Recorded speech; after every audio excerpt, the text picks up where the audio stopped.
Welcome to War Journal, Flames of War. And this podcast is our thoughts and discussions about the Flames of War game and other related interests. This episode is brought to you by Tracy George and Chaos Magic. We are not claiming to be experts of the game, but just wanted to have a casual conversation about Flames of War. Without any further delay, we now make our advance onto the podcast. And here are your hosts, Tracy and Arthur. This is Tracy. And I'm Arthur. Welcome to War Journal, Flames of War, Episode 12, Murphy's Law and the AA Machine Gun. What's on tap for today's episode, Arthur? This week we have 7 topics of discussion, large and small. We stay up to date on Battlefront news and Front Page news. We talk about a U.S. hero and keep your enemies close. In National Tactics, we look at a German rule that is in some SS lists. We take a closer look at AA gun rules, and that's new. We review a long overdue series and Recon. We go back to the beginning of Art of War in Sun Tzu. And we end talking about the Spyfall board game in Off Topic. Extra, extra, read all about it. Battlefront Front Page news.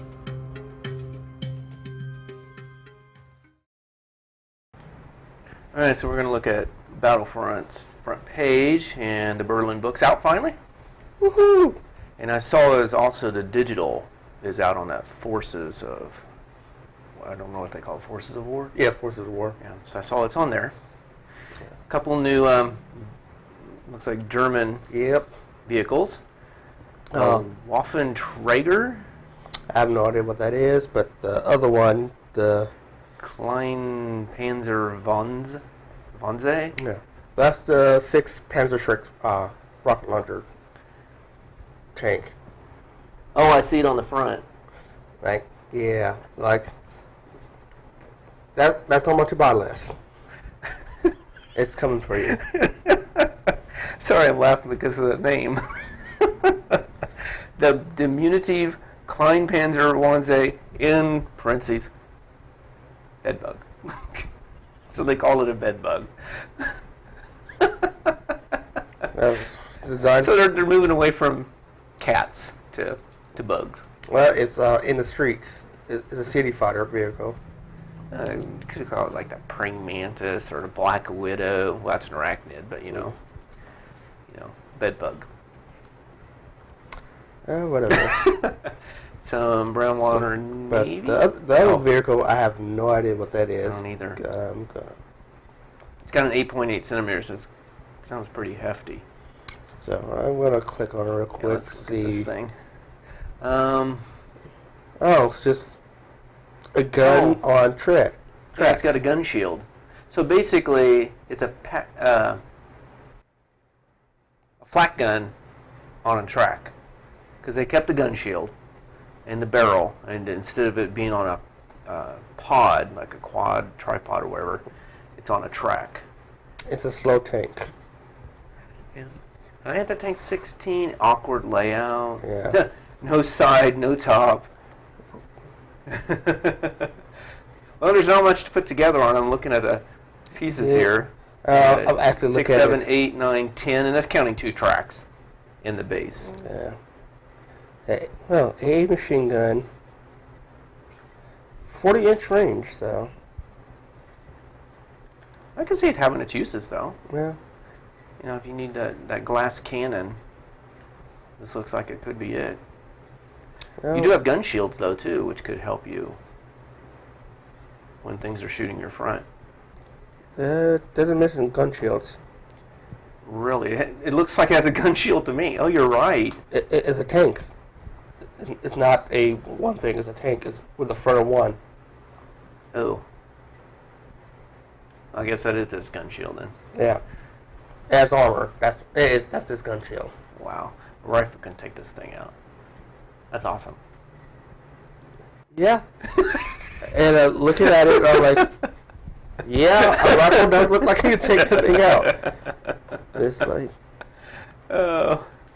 Well, you got some new stuff coming in, so that's a possible addition to your army. Some brown water navy terrain, and they're looking for a painter. And then we get down to the blogs and some events that's happened, and HistoriCon's coming up, and some podcasts. So it looks like we are ready for the dreaded questions of the week. Oh boy. It looks that way. Though, seeing some of the blogs, looks like there's some events going on that happen over, well, near us, like relatively Wisconsin, and so again, like, might be interesting if we ever could take a road trip there. Possibly not too. I mean, I've been kind of busy right now. Yeah. All right, so we answered 78 but didn't get the answer, and then 79 and 80 is going to be the new ones. So we're going to look at 78 that we already answered, and it was an infantry platoon moves at the double with all of its teams. In the following enemy turn, this platoon is ambushed and assaulted. What actions may the defending platoon take? So we got A, conduct defensive fire, B, move to counterattack, C, break off, D, none of the above, and both of us said C, which was break off. Yeah. So let's see. Oh, B and C. Now, I did notice, and I kind of talked to you about this, that when you go to new recruit questions in the forum, it does say whether or not there's a multiple select, which I didn't catch last time, you didn't catch last time, so we just gave one answer. So we were partly right. So they have to break off, and they can move to counterattack. I'm not sure I didn't know about the move to counterattack. Well, excuse me, they don't have to break off. They have the choice, just like anybody else. I didn't think they could counterattack either. So, But they can't do defensive fire, so that screws them over. I didn't know that, so Right. I wouldn't have got it either way. All right, we are ready for 79. Oh boy. Yeah, this is the one that's going to be kind of guest city here. A Finnish infantry platoon is pinned down in front of a Soviet Strelkovy company. I don't speak Soviet, so I don't know if I said it right. Okay, so that's the way I'm going to pronounce it. Okay, at the start of its turn, it fails to unpin. But all Finnish platoons have the British Bulldog rule, or bitter enemies as is known to the Finns. May the Finns use the British Bulldog rule in order to re-roll its failed attempt to unpin. And you got yes or no. I don't know what any of the rules are. The British one, if I remember right, is if they're taking on an SS platoon, they can re-roll their motivation to like counter attack or something in assault or something like that, or become unpinned or something like that. So I'm thinking the Finnish and the Soviets were really into it for a while. So they're kind of like bitter enemies. So I would say yes on this one. I have no idea. Well, you got a 50-50. I say no, just so make sure one of us So is right. yeah, we'll be 100% on this one. And is the answer down there? The answer is B. Arthur, you did it. Yay! I have no idea what this bitter enemies thing is. So And they don't talk about it, so well, maybe maybe somebody does down here, do they? Oh, I don't see it. I thought for sure it'd be just maybe it's not the right Soviet company that they're taking on to be able to do it. we need to find a list with Finns and. I just want to look at what that rule is in the first place now. Oh, they're British? Yeah. Is British in here? Oh, here it is. All right, British Bulldog. When British platoons test their motivation to counterattack and assault, so it was assaults. That's what I thought at first, and I wasn't sure. But you may re-roll the die and apply the re-rolled result to all British platoons that failed on the original roll. So it wasn't against, I'm getting that confused with some other thing than with the SS. So it's just in counter assaults, they get to re-roll their motivation. All right, I looked it up on Easy Army because I had no idea, and I don't have the book. So one of the platoons I found has bitter enemies. The Finns are stubborn people used to adversity. The survival of their country is at stake. All Finnish troops are prepared to fight at close quarters if needed to see off the invading Red Army. When Finnish platoons fighting against any Soviet force take a motivation test to counterattack an assault, you may re-roll the die and apply the re-rolled result to all Finnish platoons that failed the original roll. So what I want to do is I want to go back to the original question. So yeah, that's just counterattack. Their question Yeah. is like you're pinned down That's what I was wondering. and they're trying to get out of it. So I would say they tricked me. Yeah. So I was right. I thought it was like the SS thing, the British thing. But I was confusing that with something else. So they tricked me. So yeah, it's a different motivation test that can reroll. All right. All right. Now the next one is multiple select. Actually, it says up here, QOTW80 taking cover, multiple select. So we can choose more than one. All right. So what we've got is, the question is, which of these target teams requires a firepower test to destroy? A dug-in infantry team in the clearing.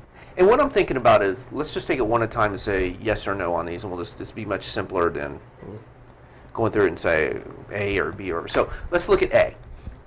A dug-in infantry team in a clearing.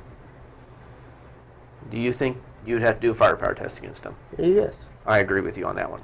Okay, so we both say A. B, a dug-in heavy gun team in a clearing. Still say yes. Yeah, they just don't get concealment. Okay. C, an infantry team placed behind and up against a stone wall. That's far more trickier. I'm not sure, so I say no. I'm going to say yes, because it's a stone wall. I think gives you against firepower. D, a heavy gun team placed behind and up against a stone wall. I'll say no. I'm going to say yes. Well, I'm going yes with everything. An unarmored transport team placed behind and up against a stone wall. No. I'm going to say yes, because they get a regular infantry save. They don't have armor. So, and they're still behind the wall. So I'm going to say they will. You still have to do a firepower test. And the last one. An infantry team placed behind a stone wall, but not up against it.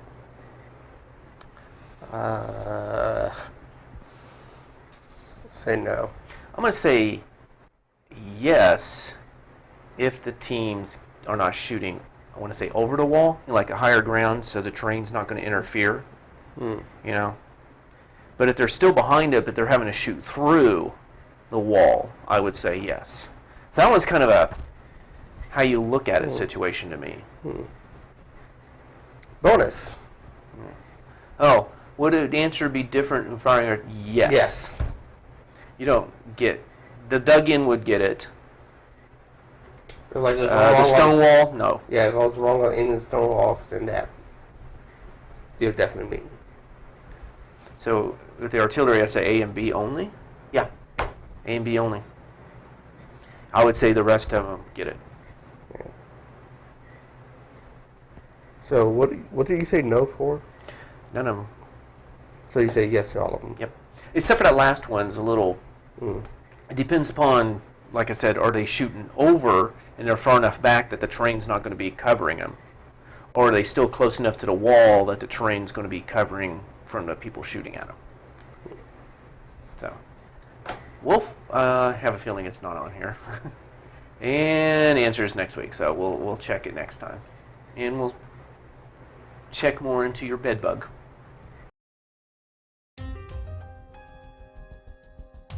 Keep your allies close, but keep your enemies closer. All right, so I decided to talk a little bit about a warrior that I could possibly get, and it's from Devil's Charge, and it's Audie Murphy. And when you buy the Audie Murphy model, you get two different models in it. one with him on an M10 shooting his machine gun, and another one where he's on the small stand, like a bazooka stand, by himself. Dude, is this him or just what you use for him? No, this is actually the models for him. Oh. So he has two different things you can do with him. One of them is you can attach him to the infantry company, and he becomes part of the infantry company and moves around with the platoon. The other one is he takes the place of an objective.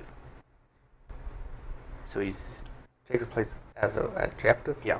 So when you put an objective, I think I'll get to it, but that's the two things. Okay, so first one is, one of the things he does is 3 purple hearts. So if opponent fails to kill Murphy using the warrior infantry team casualties rule, so I think that's where that 4+ to actually take him out. So you fail, you do not need to remove a friendly infantry team. Oh yeah, I remember that. Murphy, although wounded, fights on alone. This is where I was talking about that Fury. This is where it reminds me of Fury, is that when he's on the tank, they're shooting at Germans. So you don't have to sacrifice one of your infantry teams to keep that warrior on the table. Yeah, because like other warriors, like you shoot at them to make the save, so you just hit someone else. Yep. Hit him, like you did hit him, like he just keeps going. Those people actually threw themselves in a way to protect them, but this one he goes on. Distinguished Service Cross. Murph may reroll failed skill test to hit a bunker in an assault. That one, like, I have never run into a bunker yet. Oh wait, maybe yes I have. You ran once, you just ignore it. You went the other way. I went the other way. 2 bronze stars. Audie Murphy has tank assault 3. That's not bad. 2 silver stars. Murphy may make a reconnaissance deployment move as though he was a recon team, separately from the rest of the platoon. Note that this might mean that the platoon is command teams are out of command. Yeah. Murphy begins, and he'll begin the game out of command. In addition, as a command team, Murphy does not incur the usual +1 penalty to score needed to range in. So if you use him, like if you're first or second in command, call in there's that +1. He doesn't have that +1 penalty. Oh, I guess I should talk about what it is. You may field him as a second lieutenant, either a company command carbine team, replacing the company command team, or as a command rifle team, replacing the command rifle team. So he can be your leader or a platoon leader for 35 points. And he's a fearless veteran. Okay. So that's not bad for 35 points. If you don't kill him, you didn't lose anything. Tank assault 3. Recon move, I'm not too. It would just to stop your recon from moving up is the only thing I could see doing with it. Okay. Because it would take him out of command. But also being able to range in with that at +1. So that's one of the options you could do with Audie Murphy. The other one is, Oh, I was just wondering about that. The other one is the objective where you have him on the M10 tank and he's shooting the machine gun. So this is a special objective characteristic. Instead of fielding him as a warrior team, may field him as a special objective in your rifle company, engineer combat company, cavalry reconnaissance squadron, or light tank company. So this one you get to use him in more things than the other one. And this is talking about the Medal of Honor, and this is where he was using his .50 caliber to keep the Germans away while his platoon was retreating. So after objectives have been placed, replace any objective placed in your deployment areas with the Audie Murphy special objective. If there are no objectives in your deployment area, you cannot use the special objective. So I guess that you just transfer it back to being him there. The special objective retains all the usual rules of an objective. But in addition, he's also a .50 caliber machine gun nest, using normal bunker rules found in the rulebook. And he can spot for artillery bombardment as if he was company command team without the usual +1. So he still has that. He cannot prevent the enemy, but he cannot prevent the enemy from taking the objective. So if you're closer, you're within 4 inches of it, you don't count him as one of the people I have on the objective. If it's destroyed, the objective reverts to as a normal objective. So basically, he becomes I can range in without the +1 penalty, and also a 50 caliber machine gun bunker on the objective. 35 Nice. points. That's pretty good for 35 points. So that is Audie Murphy from Devil's Charge.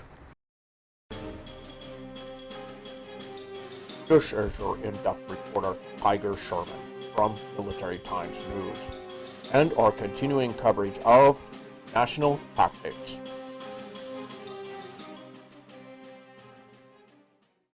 All right, what national tactics rule do you got for us today? Well, this time, I've seen this rule in a couple different lists. In this case, I'm using Bridge over Mongan, the SS list. Okay. Enjoy the war. Oh, yeah. I kind of like this rule.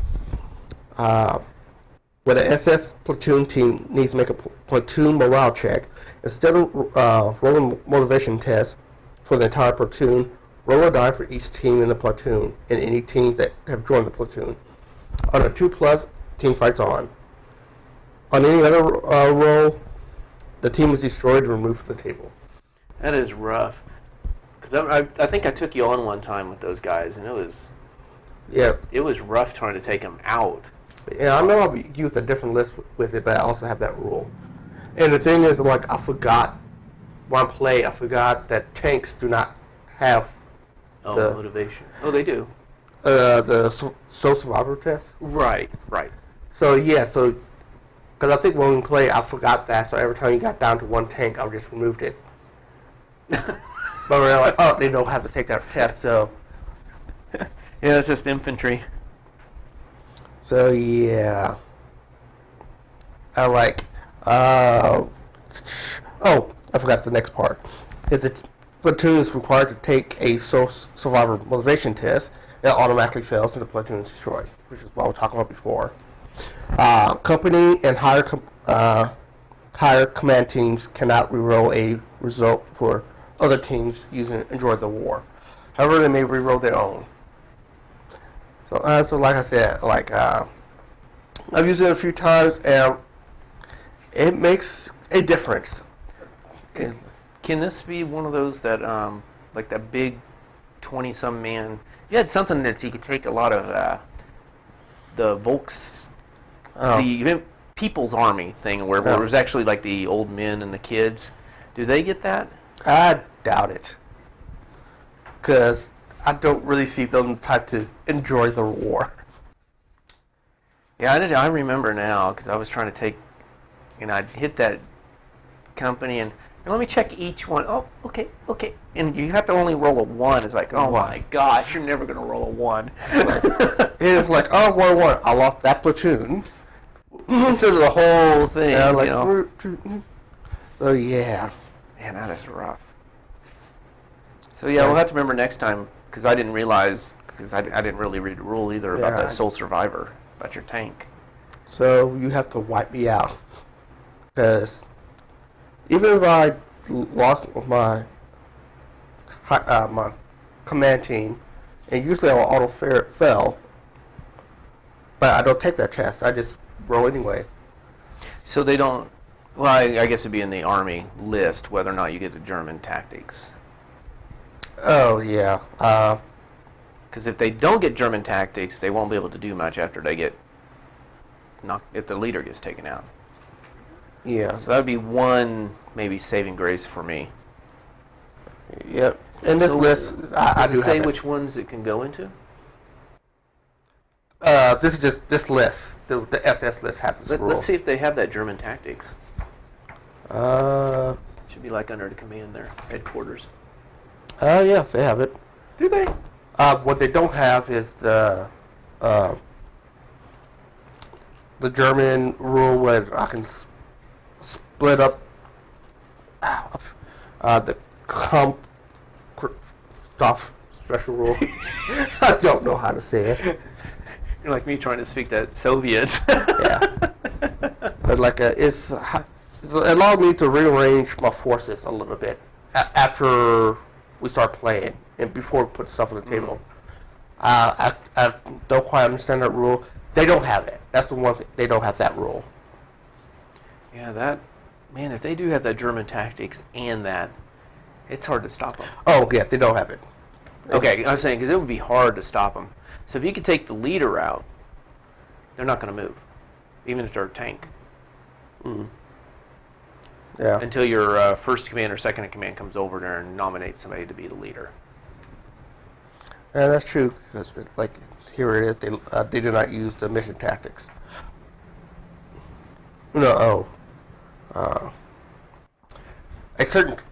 part of them do not use the mission tactics or stormtrooper. Wow, they don't get stormtrooper either. Let me Are you look sure at, it's just not Let me look at the list. Volks? Oh yeah, they don't use the stormtrooper move. Wow. I missed that. There's a platoon to not use the stormtrooper or mission tactics special rule. I can see why. Well, not so much the stormtrooper, but I can see the mission tactics. Because that would be so hard to keep them down. Oh, I lost my leader. Yeah, here's a new one. We're going to continue on. Yeah. Wow. I didn't realize but that last time I played them, they didn't have the stormtrooper rule. But yeah, Enjoy the War is like, it significantly changed how I play the list. Yeah. I just have to remember that rule. Yeah. Because I think we did play that last time we're at a tank. Yeah. You just took it off. I did that for the tanks. I think I did it with whirlwinds. It's like, oh, it's down to one. On my turn, he's gone.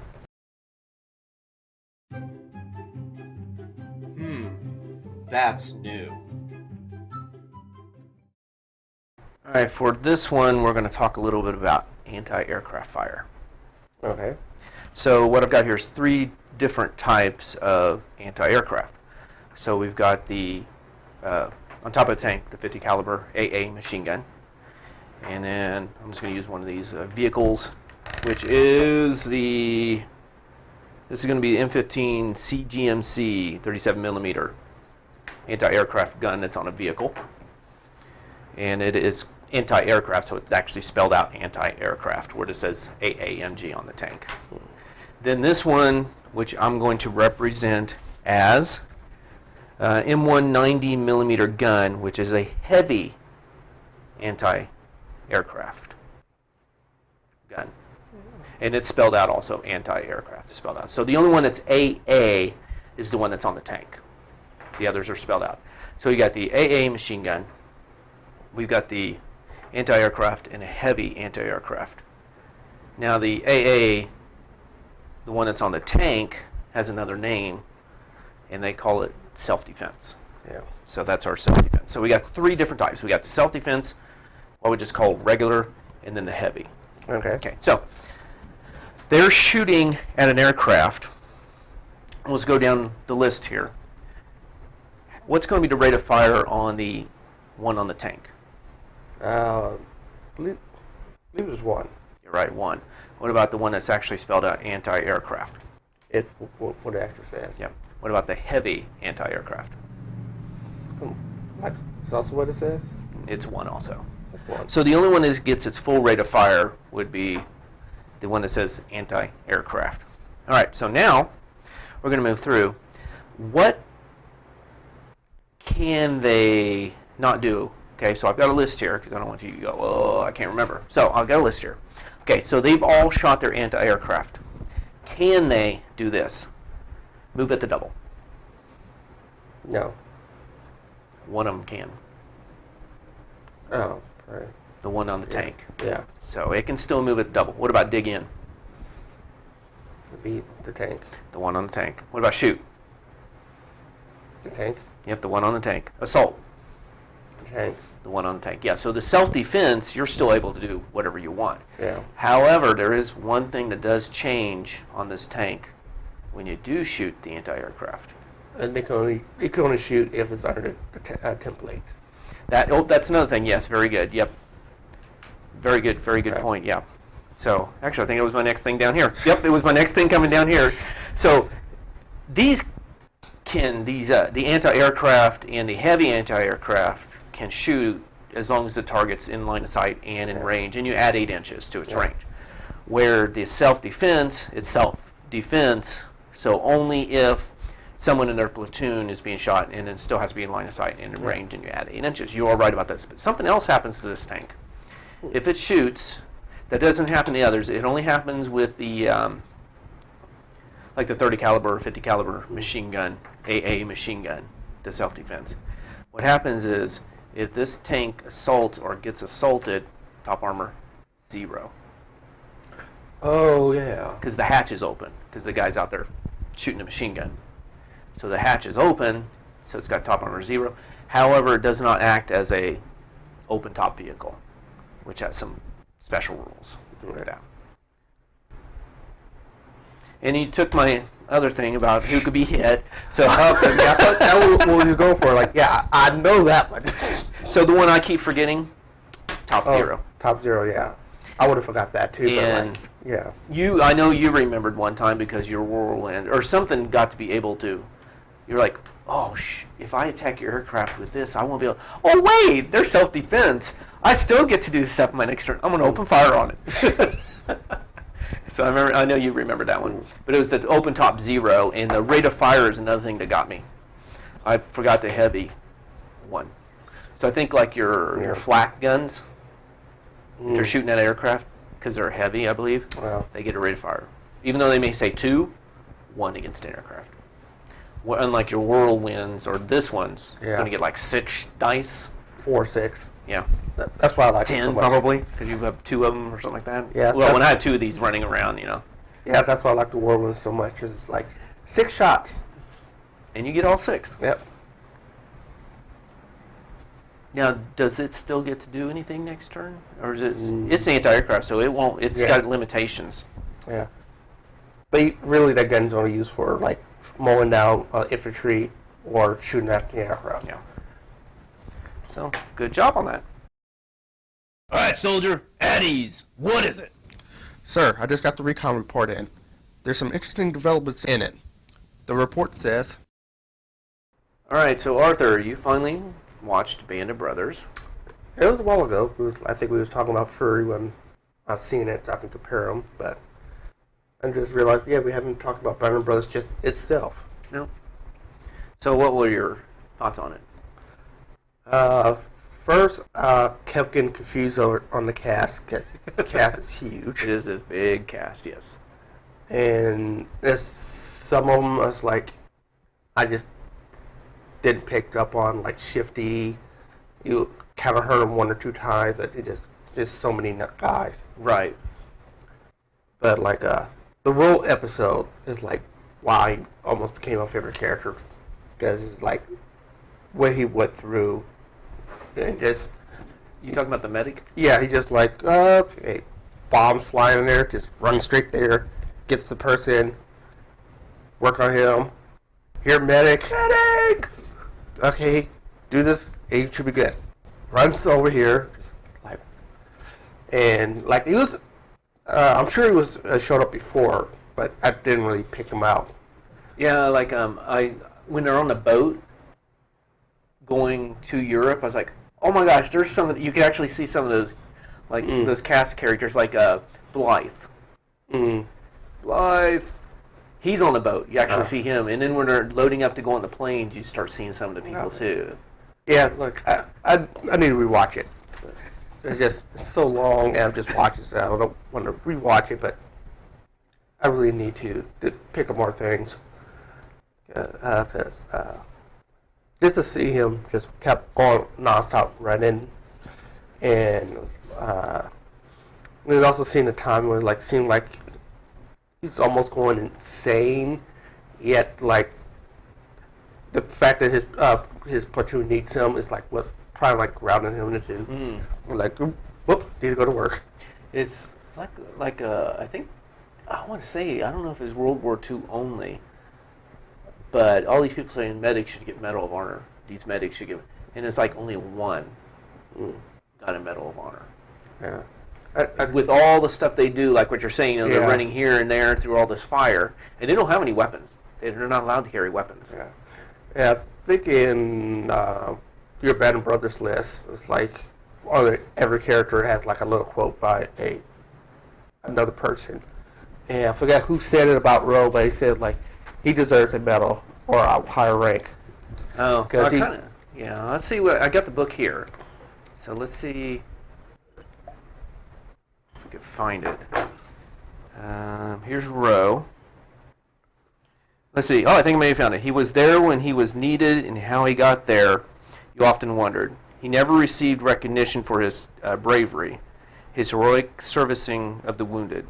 I recommend him for a Silver Star after a devastating firefight when his exploits were typically outstanding. Maybe I didn't use the proper words and phrases. Perhaps Lieutenant Dyke didn't approve, or somewhere along the line it was cast aside. I don't know. I never knew, except that if any man who struggled in the snow and the cold, in the many attacks through the open and through the woods, ever deserved such a medal, it was Medic Gene Rowe. And you know what? It's Lieutenant Foley. Yeah. Said that. So yeah, because I watched a thing on Medal of Honor, and all these people, the medic should get it, and the medic, and I think it was just one. I want to say it was just one medic in World War II. Wow.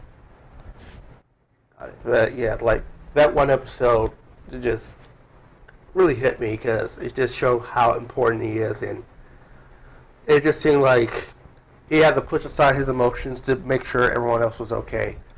Because like the one time, it just looked like he was just frozen and just lost it. Oh yeah. And then when he finally snapped out, like to work. It was all, also going around like, okay, where's your boots? I didn't need them. What size do you wear? And they kept going around helping people, and they finally went back, got some new boots. Like, here's your boots. Yep. Like, I was trying to think what my favorite character from that movie was, and I really don't know if I had a favorite character. yeah. Well, I like most of them. Yeah. You know, but I forgot his name. He was one of the people who lost a leg. there was now you say I can't say his name. There's Garnier. That's what I was trying to think of. Tori. Tori's Yeah. the other one.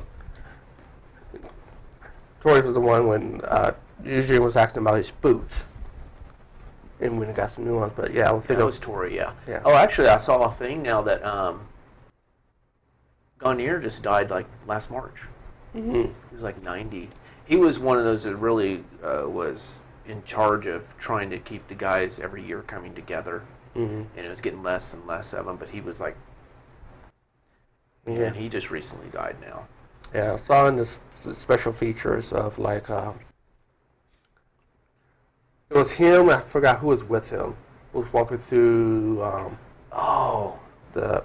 Was that Malarkey? It might have been Malarkey. It was walking through the. Yeah, I know what you're talking about now. The Battle yeah. of the Bulge. Yep, it happened right here. Yeah, it happened right here, and This is the place. Yep. I was like, man, I can't imagine just going to the spot when you just lost your leg. And I think somebody asked him a question like, "What is it like?" Well, it's kind of nice because like nobody's shooting at you. I can't remember if it was that one or another one I watched where some of them go back and it's like, "Wow, this is so. What's it like here?" Well, it's about the same, except nobody's shooting at you. Yeah. And the thing is, we're just scratching the surface of Band of Brothers because it's just so Right. much. Yeah, in each episode, they go on little about like this is about this character. In this Yeah. episode is going on to, it may be most of it's about all of them, but then it zeroes in on one character.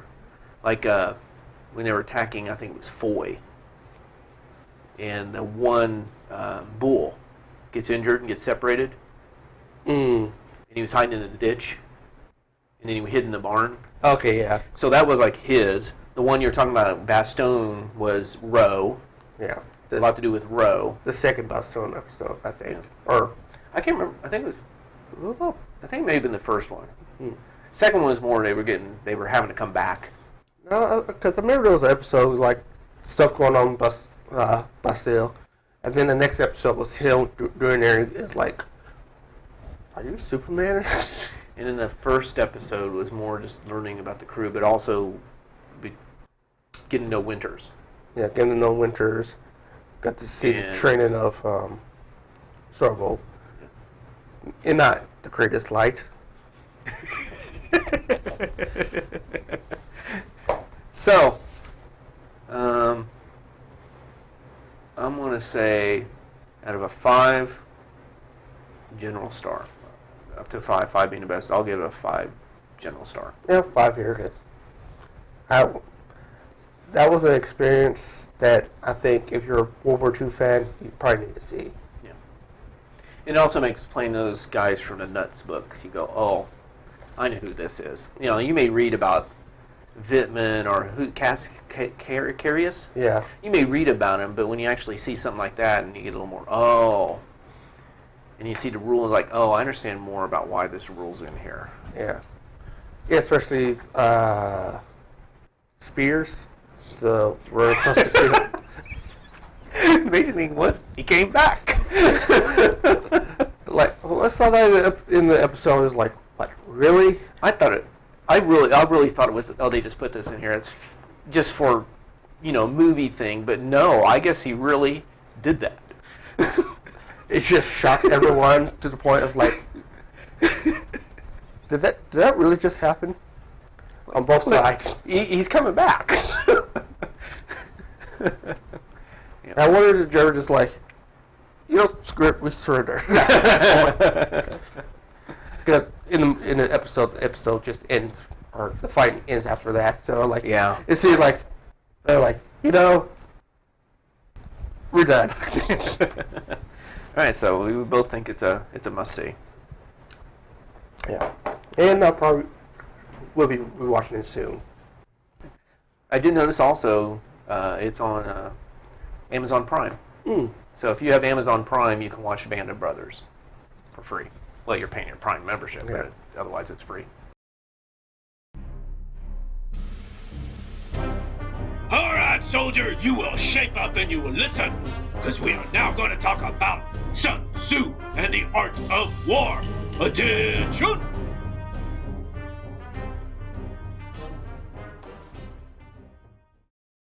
All right, so we're ready to go to a new chapter, and we kind of discuss what to do, and we kind of decided let's just take it from the beginning. Instead of jumping around like we've been doing, let's just take it from the beginning, because like at the beginning, they talk about heaven and earth, which we talked about later, and if we would have talked about it earlier, it would have made more sense, probably. So what we're going to do is, this is the plan, we're going to do 1 through 4 today, which is going to lay the groundwork for these 5 or 6 things we have to talk about, which will be the next episode. Yeah, 1 through 4 of laying plans. Yeah. Oh, yes, very good. Good call. Yeah. So we're in chapter 1, laying plans. So, of course, they always start with Sun Tzu says. So, number 1, Sun Tzu said, the art of war is of vital importance to the state. Yeah, it's also of vital importance to a gamer. Yeah. I do sometimes like when I'm in the middle of the game thinking, what would Sun Tzu do? And that's why I took those one guys around that one way instead of just going at you. So yes. Okay, number 2. It is a matter of life and death, a road either to safety or to ruin. Hence it is a subject of inquiry which can on no longer be neglected. And on no account be same thing here. Yeah. So yeah, basically saying like the art of war is so important. It's if you don't know it, you're dooming yourself. Yeah, and that could be. I can see that also in gaming. Yeah.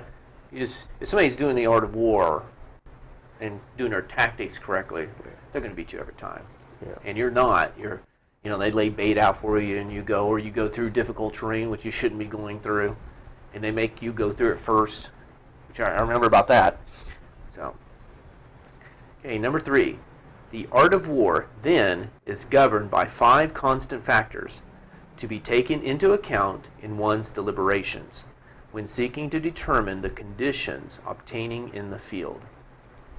So this is why we kind of wanted to do the next part 4, or the number 4 here, and then we'll stop. So it's kind of introducing these 5 constants, which is going to be number 4. So the 5 constants are, and that's number 4, these are 1, the moral law, 2, heaven, 3, earth, 4, the commander, 5, method and discipline. And so we'll take these in a little bit more in depth next time, but those are the 5. Really, I think it's 6, because method and discipline, I guess he puts them together, but... Yeah. And I do remember we had something about, they were talking about discipline, if you don't have your men, or if your men aren't disciplined, Yeah. but your commander is, or your commander's not disciplined, but the men are, they'll lose faith in them, stuff like that. So I see some of this. So yeah, so I don't know what heaven and earth is. The commanders, well, hopefully we know what that is. Yeah. Well, wasn't heaven like weather, seasons? That's what it seemed to imply.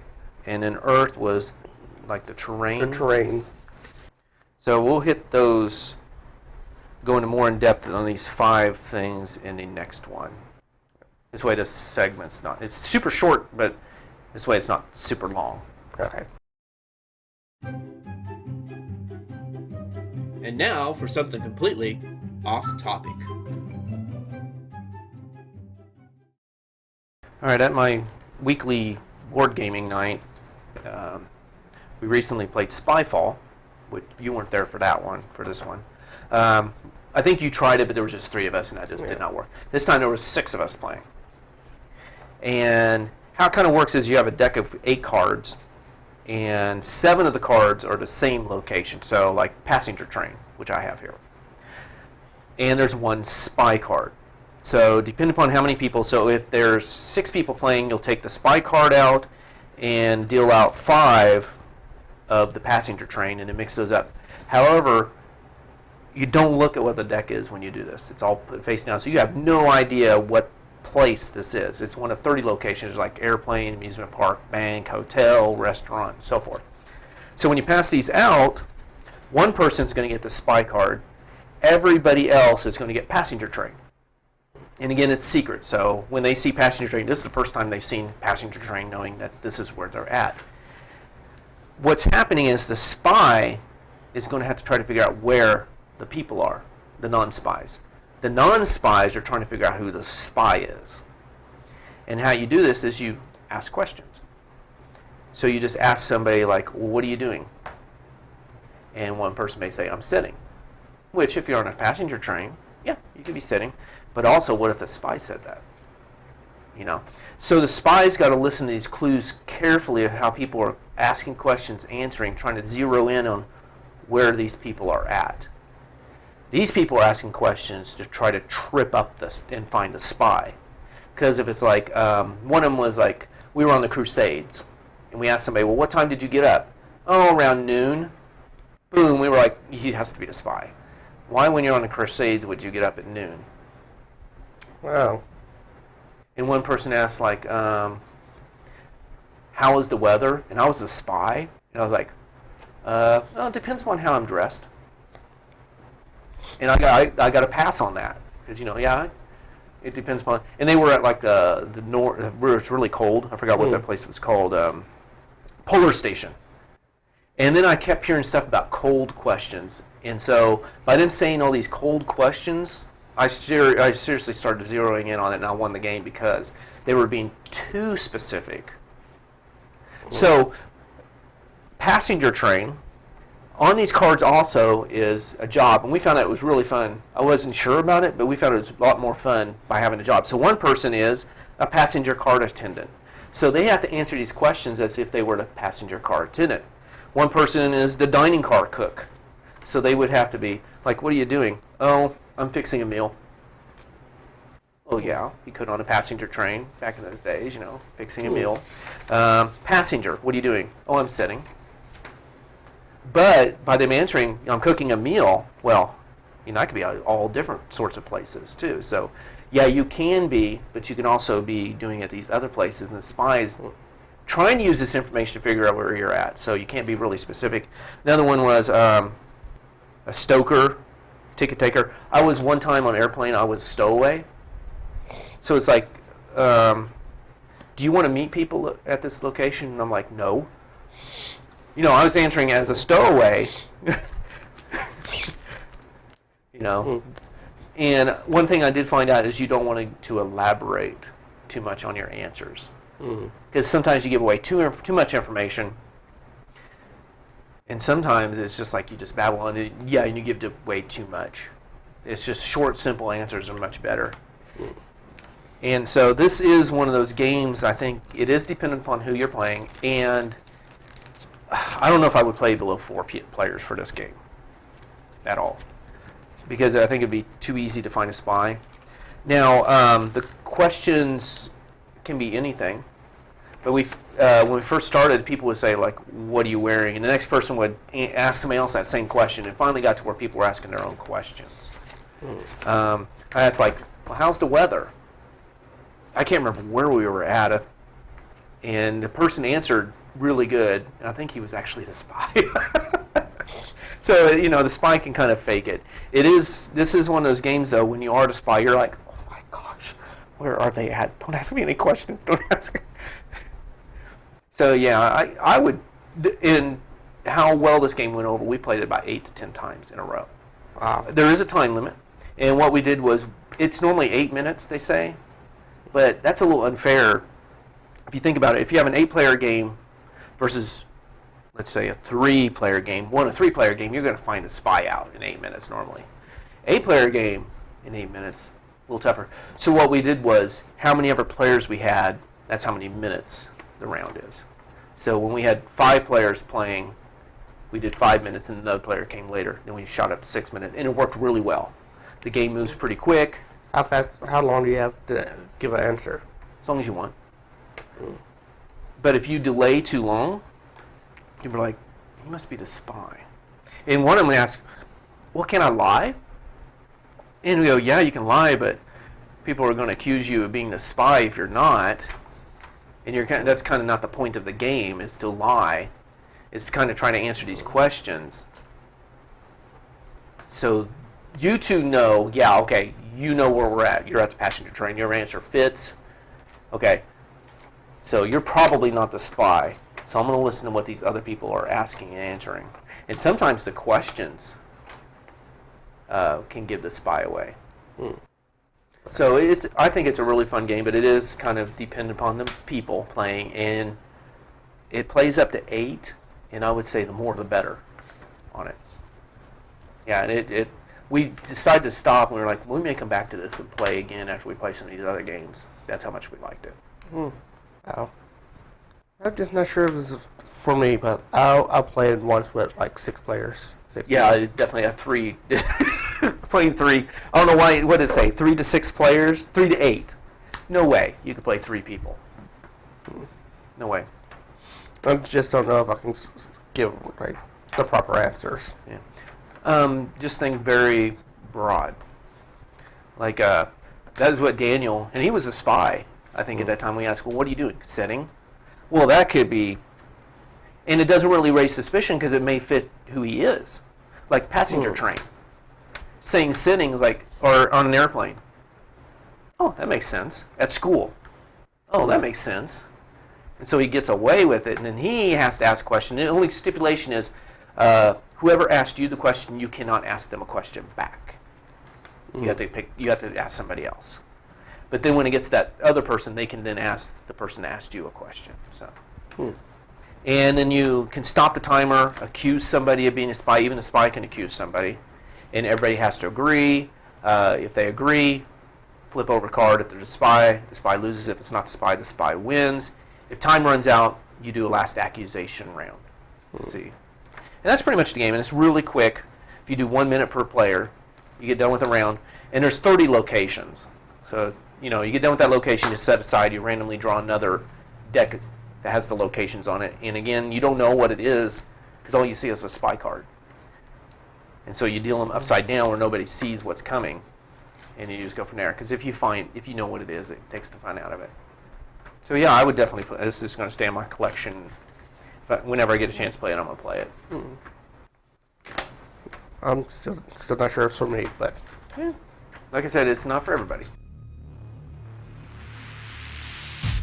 Well, that wraps up another episode of War Journal, Flames of War. Your host, Arthur and Tracy, thank you for listening to this episode. You can find us on iTunes. If you like the episode, please subscribe and leave a positive review. You can find us on Facebook at Flames of War. And please like us. In addition, you can follow us on Twitter at warjournal_FOW. You can also find us on YouTube.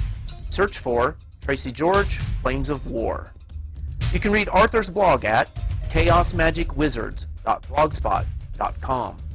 Finally, you can email us at warjournalflamesofwar@gmail.com. War Journal Flames of War is all one word, so no spaces are required. Also, please share the show on any social media of your choice. So, until next time, as always, have a good game.